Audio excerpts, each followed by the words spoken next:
मुझे यहाँ खड़े होकर यह जताने की कोशिश कर रहे हो कि तुम्हारे बाप और भाई ने एहसान किया है मुझ पर। ये घमंड ही ना आपके और आपकी बेटी के जवाल की वजह बनेगा।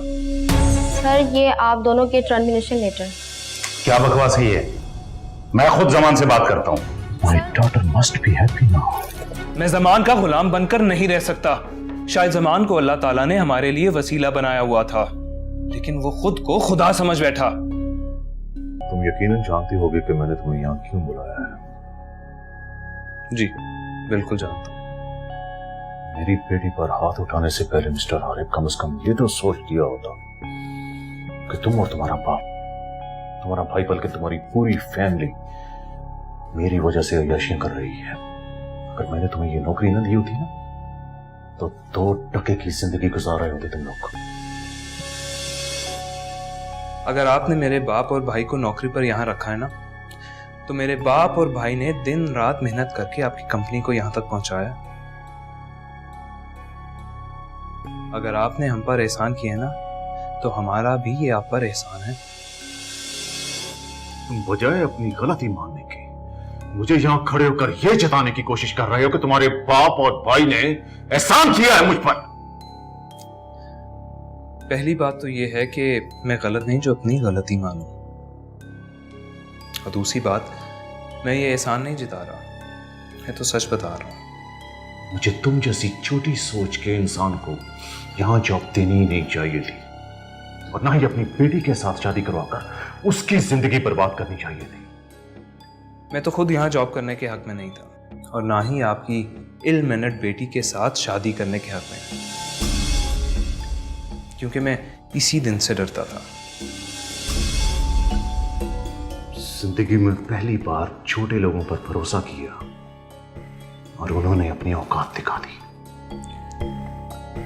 हम छोटे लोगों की मेहनत के बाइस ही आप इस मुकाम पर हैं आज, और ऐसी बातें करके औकात तो आप अपनी दिखा रहे हैं। Behave yourself. You are fired. And now get lost from my office. Thank you. आपको आपकी ये नौकरी, दौलत और बेटी मुबारक हो।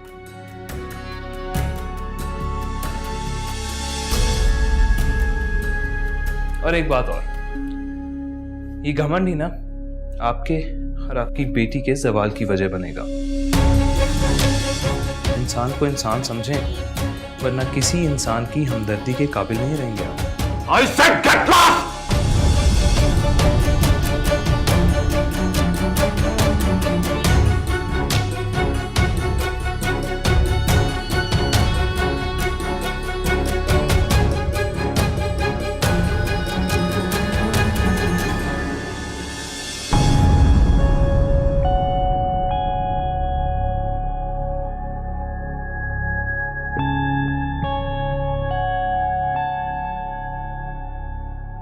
एक्सक्यूज मी सर, आपको अंदर जाने की इजाजत नहीं है।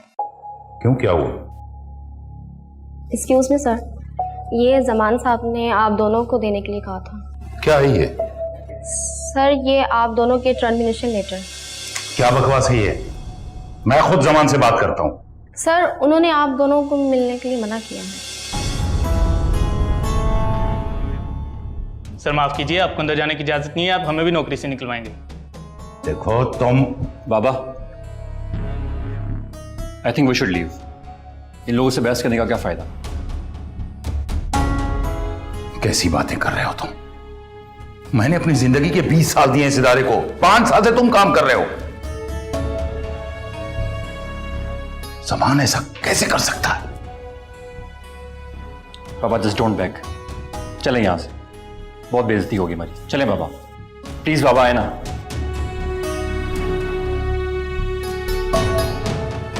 अभी तो ये शुरुआत है आरिफ। तुम एक दिन खुद मेरे और मेरी बेटी के पास आकर हमारे कदमों में गिरकर गिड़गिड़ाकर हमसे माफिया मांगोगे, पर तुम्हें माफी नहीं मिलेगी। तुमने मेरी बेटी को रुलाया है, उसे सताया है, इसकी सजा तुम समेत तुम्हारी पूरी फैमिली को भुगतना पड़ेगी।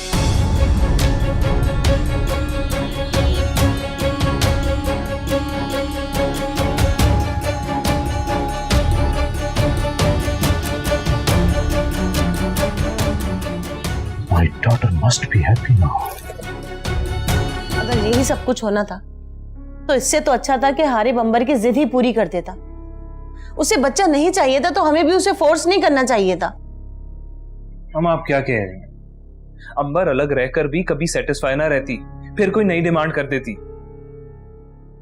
मुझे उसके जाने का कोई अफसोस नहीं और ना ही जॉब का अफसोस है। बेटा, तुम्हें जमान से इतनी बदतमीजी नहीं करनी चाहिए थी। काश मैं उस वक्त ऑफिस में होता। तुम्हें इस हद तक नहीं जाना चाहिए था। तो बाबा, क्या वो शख्स मेरी और आप सबकी इंसल्ट करता रहता और मैं खामोशी से सुनता? इम्पॉसिबल। मेरे लिए मेरी और मेरी फैमिली की सेल्फ रिस्पेक्ट सबसे जरूरी है। मैं जमान का गुलाम बनकर नहीं रह सकता। बेटा, उसके गुलाम न सही, लेकिन मत भूलो कि हम उसके मुलाजिम हैं। ये सब ऐशोआराम उसी की दी हुई दौलत से है। बाबा, ये बात तो आपको मुझे समझानी चाहिए कि किसी इंसान को दौलत देना किसी इंसान के बस की बात नहीं है। ये दौलत, ये नेमतें हमें अल्लाह ताला की जात की दी हुई हैं। हाँ, शायद ज़मान को अल्लाह ताला ने हमारे लिए वसीला बनाया हुआ था, लेकिन वो खुद को खुदा समझ बैठा। अब तो मुझे लगता है कि वो हम सब के लिए आजमाइश था। अच्छा है, अब तो मेरी उस आजमाइश से जान छूटी। हारिब, तुम सिर्फ अपने बारे में मत सोचो, हम सबका सोचो। तुम, मेरा और जुनैद का वाहिद सोर्स ऑफ इनकम यही जॉब है। आज तक हमारे और जमान के बीच कभी बदमज़गी नहीं हुई, मगर तुम। क्योंकि उस वक्त जमान की बेटी बीच में नहीं थी बाबा, और ना ही मैं अंबर को मनाने जाऊंगा और ना ही आप मुझे फोर्स कीजिएगा। Let me live my life. साहब जी, वो हारिफ साहब आए हैं आपसे मिलने के लिए। लो, आ गया हमसे माफिया मांगने और गिड़गिड़ाने। डैड, मैं देखती हूँ। नो, आराम से बैठकर चाय पियो, उससे मिल लेते हैं। तुम जाओ, उसे लॉन में बिठाओ, हम आते हैं। बोलो, क्यों आए हो?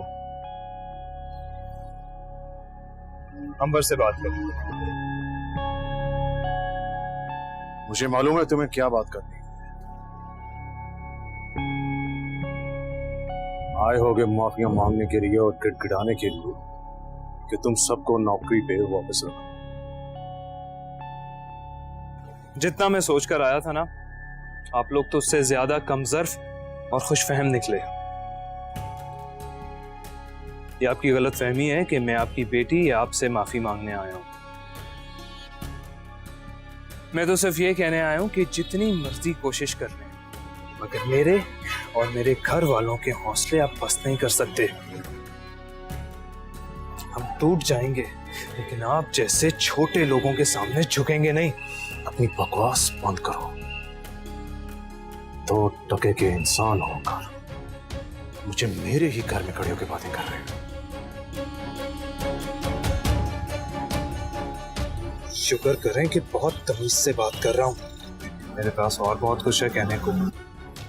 गेट लॉस्ट, दफा हो जाओ यहां से। जा रहा हूं।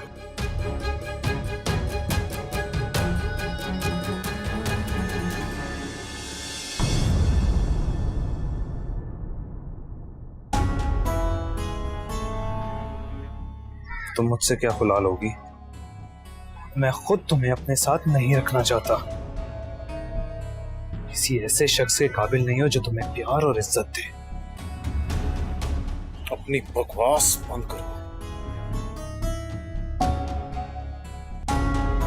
जो इंसान अपने उस साथी का ख्याल नहीं रख सकता जिसने उसके बिजनेस को संभाला, उसको अपना समझा, दिन रात एक करके उसको तरक्की दी, किसी और के बारे में कैसे सोच सकता है?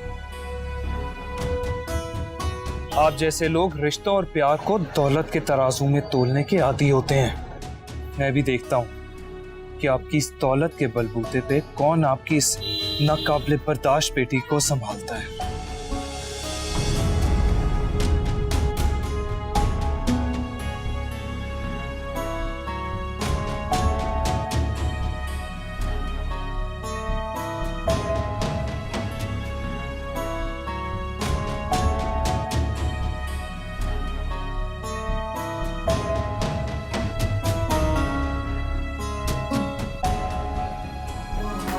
मेरे मौला है कैसी रुसवा